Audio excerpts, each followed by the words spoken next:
Grande doutor Dorival Neto, muito prazer estar aqui com você no canal. Seja muito bem-vindo para essa nossa parte 2 aqui da live, né? Me conta aí, Dorival, como é que tá a sua vida ultimamente, né? Eu lembro quando eu estava no mestrado, você estava fazendo, né? Estava iniciando o doutorado, né? E tem uma experiência boa aí para compartilhar com a gente sobre artigo que a gente publicou junto, né? Sobre o impacto, né? De uma ferramenta específica em monitoração de desempenho de equipes ágeis de desenvolvimento de software. Eu lembro que a gente fez algumas visitas em loco em uma empresa, né, lá em João Pessoa, na Paraíba, e aí fico muito à vontade para se apresentar nesse início. Depois a gente vai falar um pouco sobre essa jornada, né, essa experiência, até chegar ao ponto da publicação do artigo. Bem-vindo.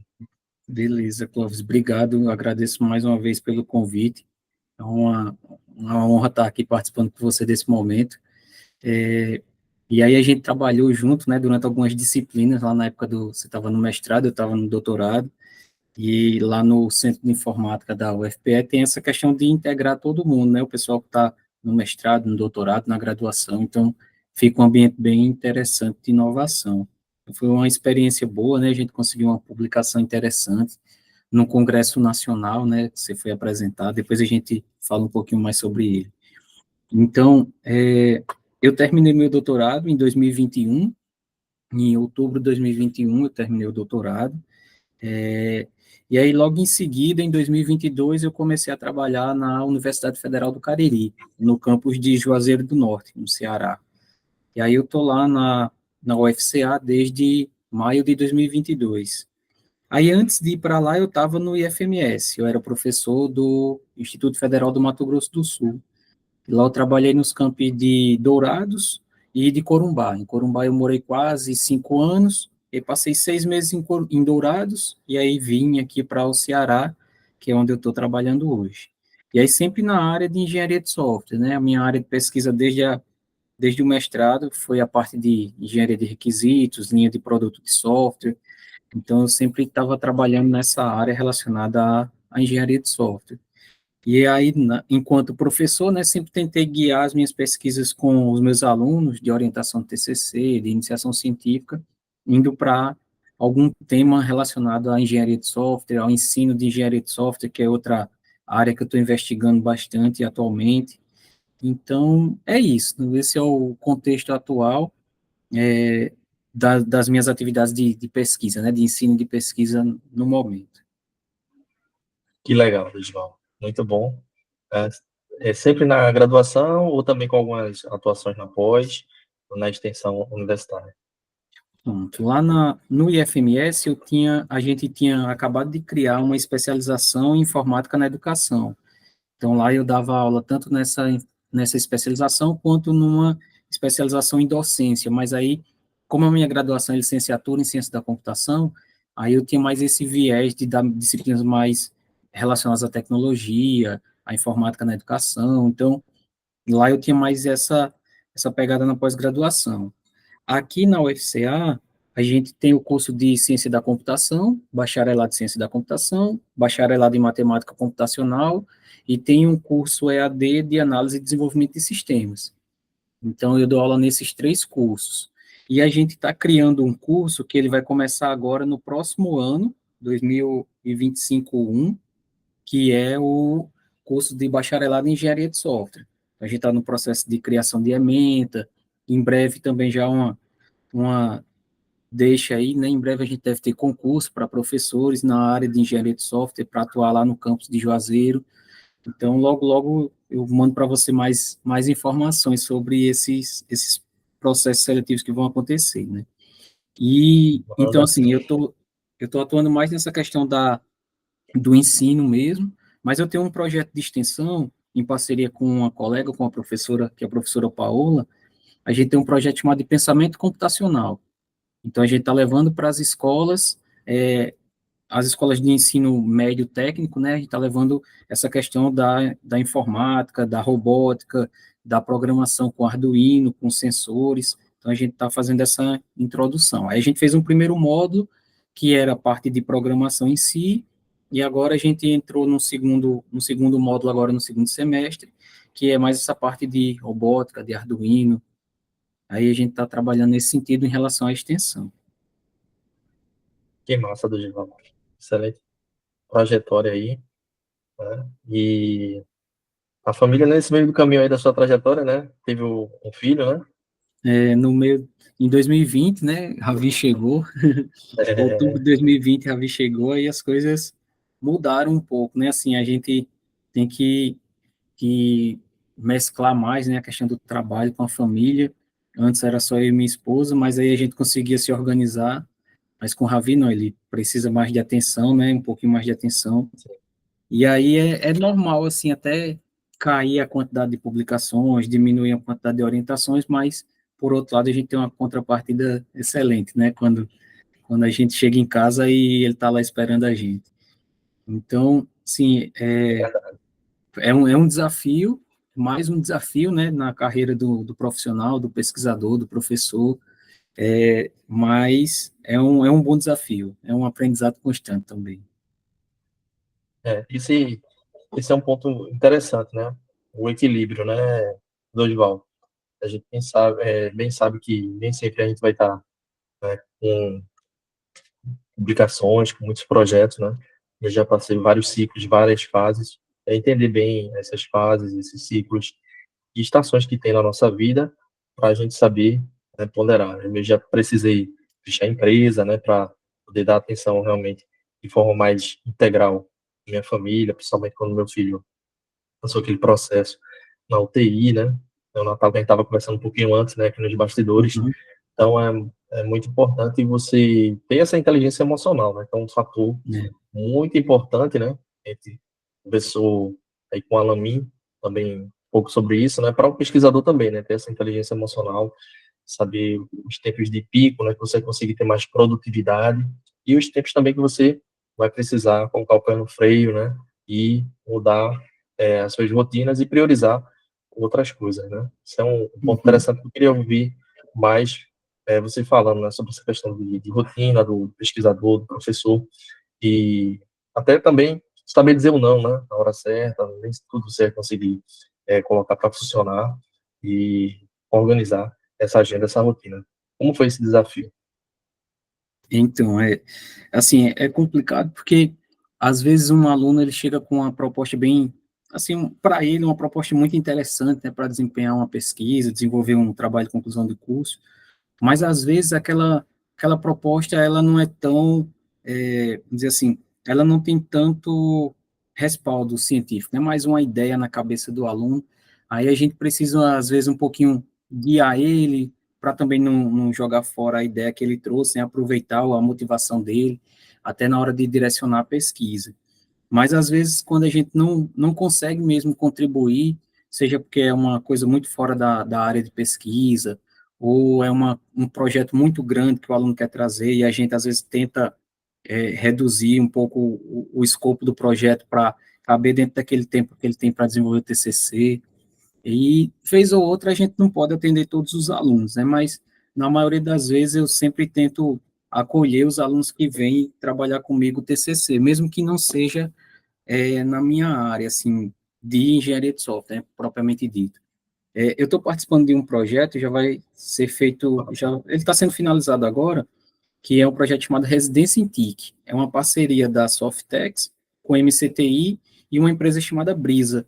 Essa empresa, Brisa, ela executa projetos por meio da lei da informática. E aí elas fizeram uma seleção e escolheram algumas instituições, e uma dessas foi a UFCA.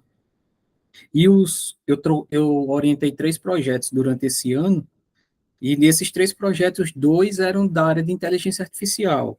Então, assim, foi um desafio para mim estudar o LangChain, estudar o GPT para entender como é que funcionava, porque não era da minha área de pesquisa, né? Mas foi um desafio interessante. Então, a gente fez um bot, de maneira bem simples, é um bot para tirar dúvidas dentro da plataforma. Então, ele serve para que os alunos Sim, consigam estudar por meio da plataforma. E agora a gente está implementando um avatar, que ele consegue perguntar e responder para esse avatar, e o avatar interage com ele, com lip sync, com a questão dos contextos, né? Então, a gente está trabalhando nesses aspectos. Então, assim, esses projetos que surgem na universidade são bons porque a gente sai da nossa área de conforto.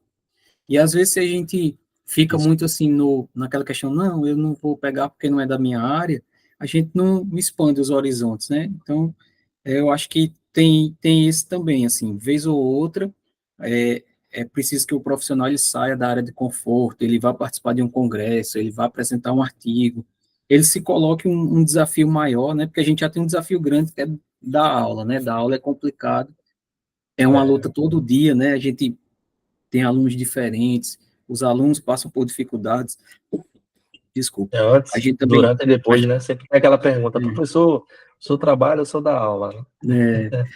aí além de dar aula, a gente trabalha bastante, né? Então tem essa questão de atender os Planejamento, alunos, projeto de né? iniciação científica que a gente tem que escrever, monitoria, projeto de extensão, aí projeto de pesquisa, tem as atividades administrativas, né, que a gente trabalha junto com o colegiado do curso, com o NDE do Sistemas, né? curso, para melhorar o O MEX. curso, né, para melhorar para IPC. Então, é um conjunto de atividades, assim, que a gente acaba trabalhando por fora da sala de aula, né, além da sala de aula. Além da preparação, Exatamente. né, que a preparação também é um negócio complicado de fazer.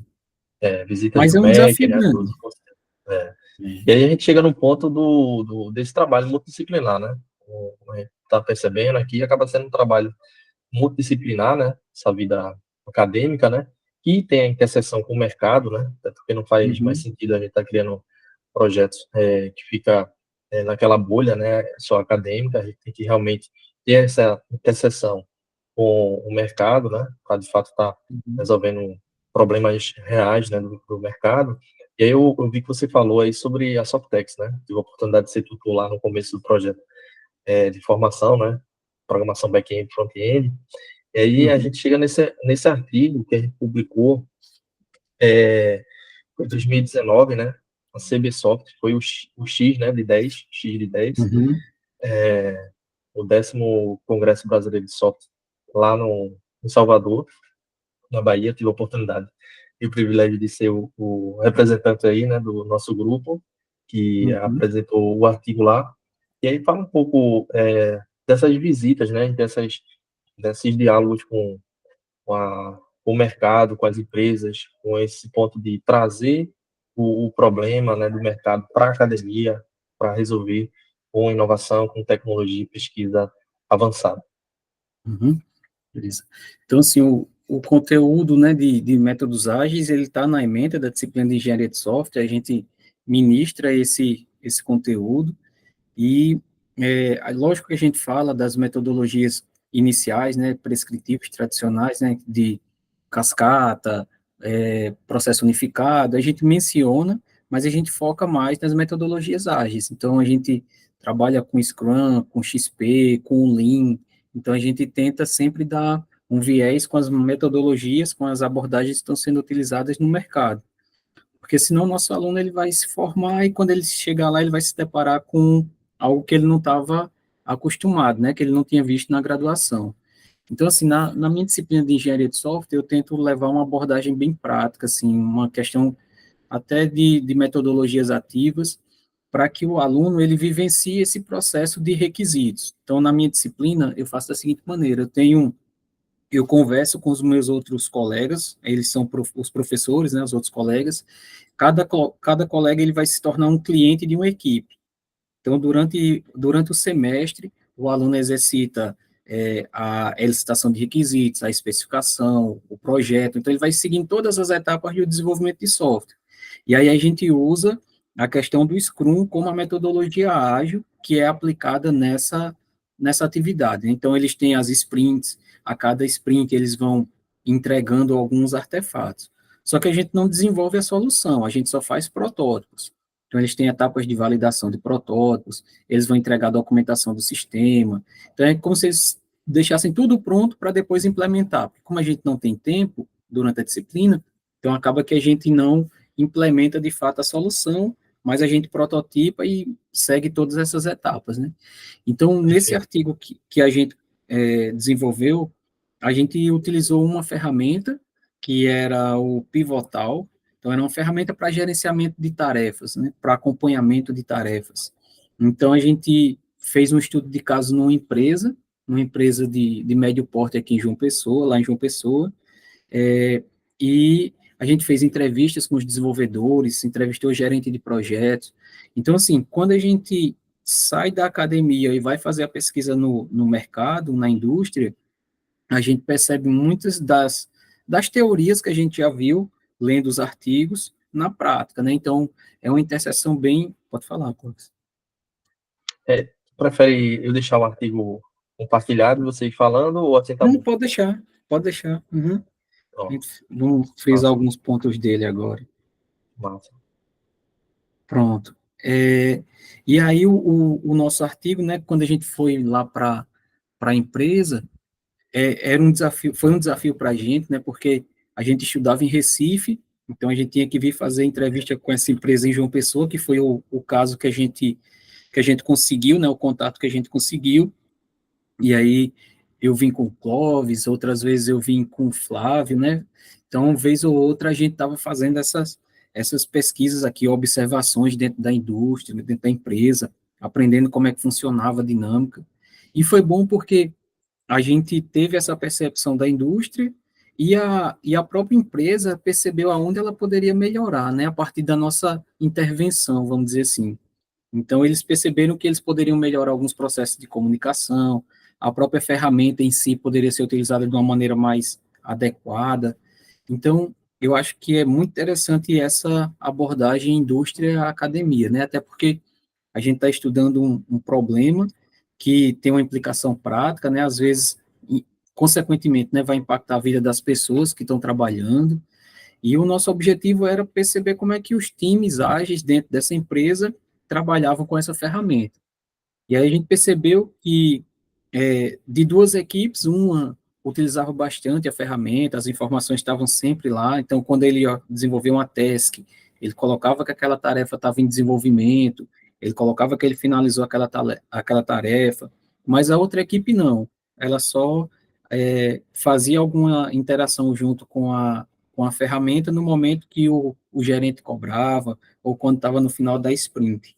Então a gente percebeu comportamentos diferentes. E a gente só conseguiu identificar isso à medida que a gente foi indo várias vezes na empresa. Porque no primeiro momento, quando a gente chegou, parecia que tudo funcionava às mil maravilhas, né? Eu acho que foi eu e E Clóvis que foi a primeira vez. Não, a perfeitamente, gente usa a ferramenta, todo mundo mencionou tudo como era o, o, o framework do Scrum, né? Os passos do Scrum.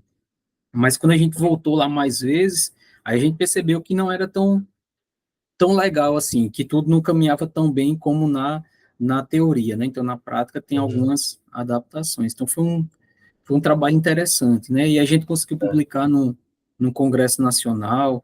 Clóvis foi lá apresentar, representando a nossa equipe, né? Porque tem aqui a Ana Carla, que é professora do IF do Acre, tem Flávio, que era nosso colega lá do doutorado, na época ele estava no mestrado, né? Hoje ele está no mestrado, isso. doutorado. E Helena, que também estava no doutorado, que Helena, se eu não me engano, trabalhava no Serpro na época. Então, era um time, assim, bem multidisciplinar, como o Clóvis mencionou, né? Assim, diversas Isso, experiências com perfis diferentes. exatamente. Eu lembro que um ponto, assim, que eu fui bem bombardeado, né, no perguntas lá no Congresso, foi justamente sobre o ambiente, né? Interação, o ambiente de interação da equipe, né? Que eles tinham abandonado o quadro, né? O quadro ágil, como a gente chama, né? Uhum, Tecnicamente, quadro ágil onde fica normalmente os post-its, né? Onde a gente coloca alguns papeizinhos, tal. E nesse quadro ágil, eles começou a usar só o quadro digital. E aí um fator interessante, né? Antes da pergunta foi justamente antes da pandemia, né? A pandemia já estava começando, estava ainda numa fase de epidemia, né? Em alguns países e estava começando ainda a se expandir, né? Em setembro de 2019, a epidemia de fato chegou aqui no Brasil já no início de 2020, né? A pandemia da Covid-19 e eu depois fiquei fazendo a comparação, né? Depois a gente poderia até fazer um estudo e comparar, né, o ambiente. Como era antes, que eles tinham deixado o quadro, e com a pandemia, provavelmente todo mundo ficou trabalhando remoto, né, como foi o cenário aí, todo mundo sabe. E aí tem muitas perguntas nesse sentido, né? A interação não tem que ter o quadro ágil, por que não tem um quadro ágil, né? Para essas equipes dessa empresa, né? E eu lembro que uma das explicações que eu dei foi justamente sobre a forma que eles adotaram a plataforma, né? E a irritação que tinha com os post-its, né? Que estavam caindo do quadro, né? Questão mesmo de comportamento e tal, de ficava irritando, né? Aqueles papéis caíam e voltava lá, tinha que colocar novamente e tal. E acabou que a equipe deixou de usar esse quadro físico, né? Ágil, para adotar 100% o quadro digital. E logo depois veio a pandemia, né? Sobre esse ponto do João, o que tu acha, né, a sua experiência, se isso foi benéfico, se isso foi um impacto ruim? Eu acredito que utilizar uma ferramenta, assim, eu acho que tem um impacto mais positivo, né? Porque não perde a informação, como eles mencionaram, né, na época do trabalho, que às vezes o post-it descolava e ele não sabia se aquela tarefa tinha sido finalizada. Eu acho que mais para baixo tem uns trechos das entrevistas que eu acho que eles mencionam, se eu não me engano, Clóvis. Mas, assim, eu acho que a ferramenta de monitoramento digital, né, uma ferramenta online, ela permite que você consiga acessar e visualizar o andamento do projeto, né, que é uma atividade importante nas metodologias ágeis, né, que é o impacto visual daquela tarefa. Então, eu acho que é importante utilizar uma ferramenta dessa, até para o controle, para o gerenciamento, né.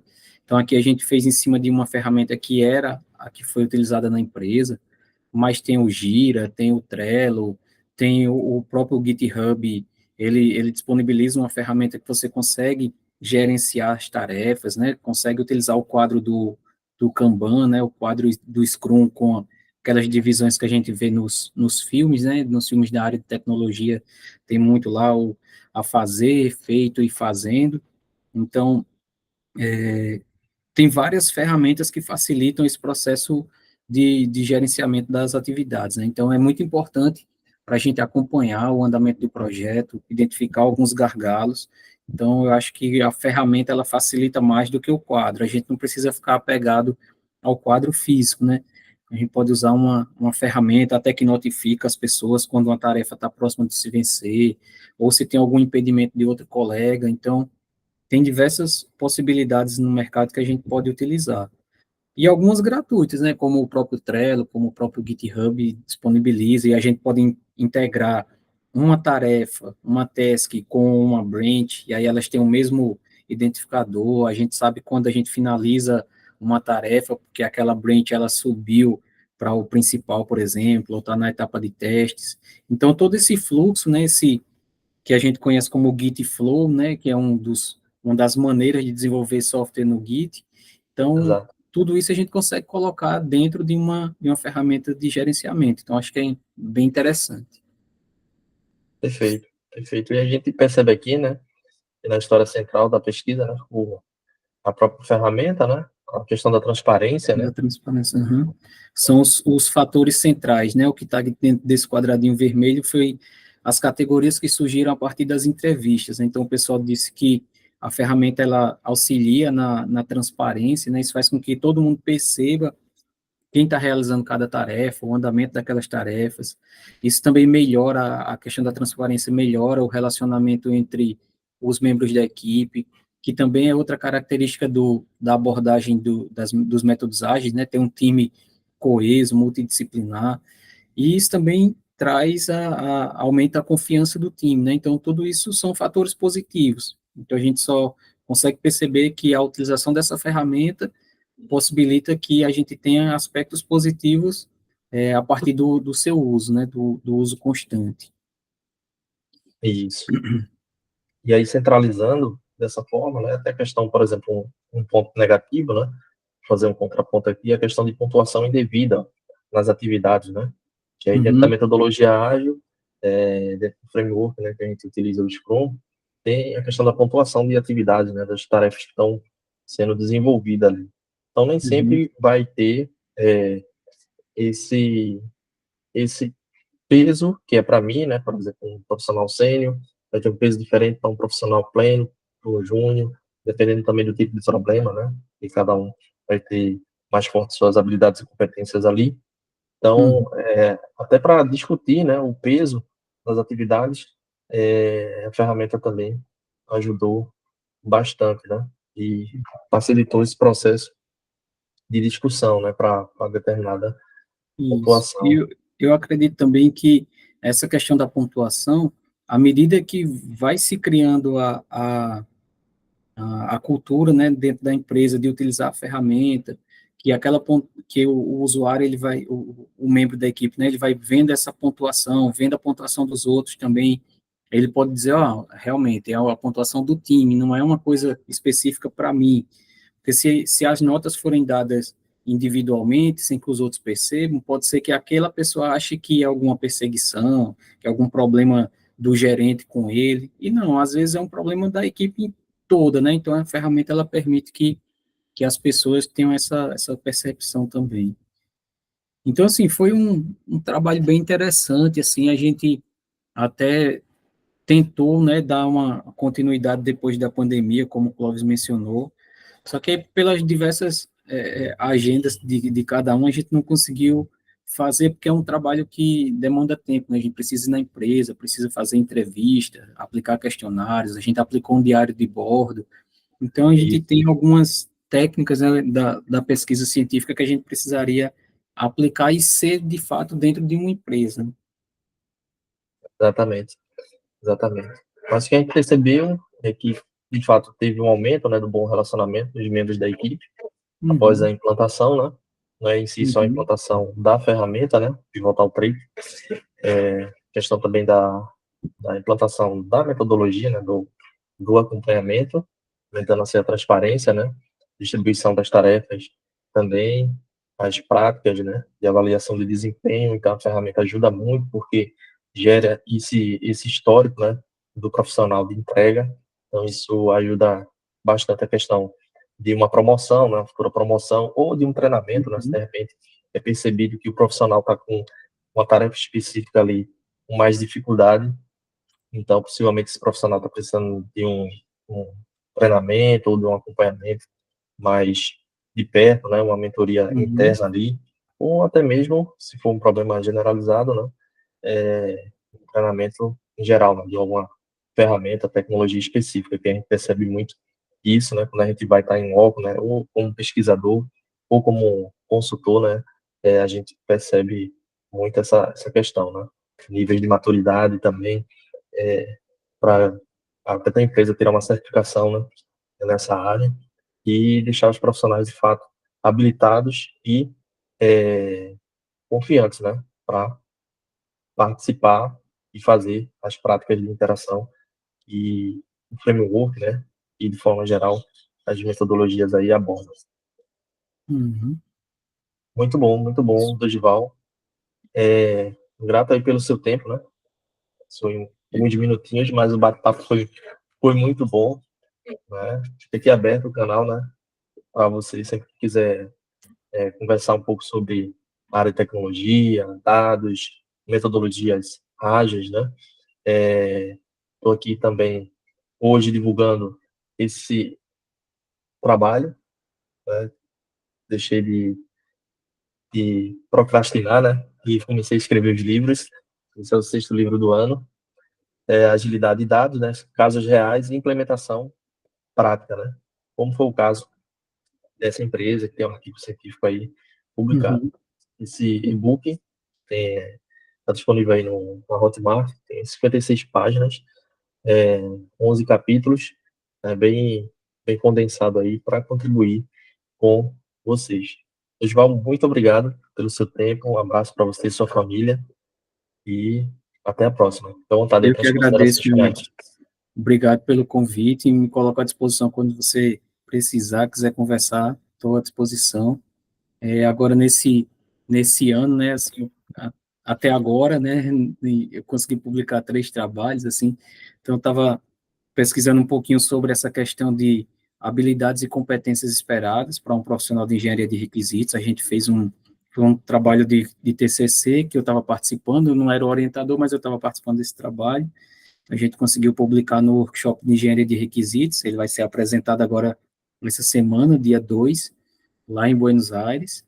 Aí eu Massa. também tive um trabalho que foi um mapeamento sistemático, né? Fez uma revisão da literatura sobre o ensino de engenharia de software, e aí a gente vai apresentar ele no CB Software, vai ser em Curitiba, acho que em outubro, se eu não me engano, e teve um agora há pouco no SBSI, no Simpósio Brasileiro de Sistema de Informação, que é sobre um ambiente de inovação, um ecossistema de inovação que a gente está tentando criar lá no Cariri, lá no Ceará.